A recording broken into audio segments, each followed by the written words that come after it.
నిన్న 20 రోజులు పోరాటం చేసి చివరికి వెంటిలేటర్ మీదకి పోయి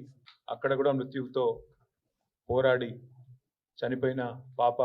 వాంకిడి గ్రామానికి సంబంధించిన పాప శైలజ గారికి, వారితో పాటు ఇప్పటివరకు కాంగ్రెస్ ప్రభుత్వం వచ్చిన తర్వాత గురుకుల పాఠశాలల్లో మరణించిన 48 మంది పిల్లలకి, వారి కుటుంబ సభ్యులకి ముఖ్యంగా మా పార్టీ తరపున ప్రగాఢమైన సానుభూతిని, ప్రగాఢమైన సంతాపాన్ని తెలియజేస్తూ,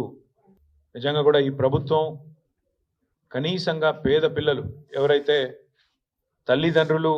ప్రభుత్వమే తల్లిదండ్రి చూసుకుంటుంది మా పిల్లల్ని అని చెప్పి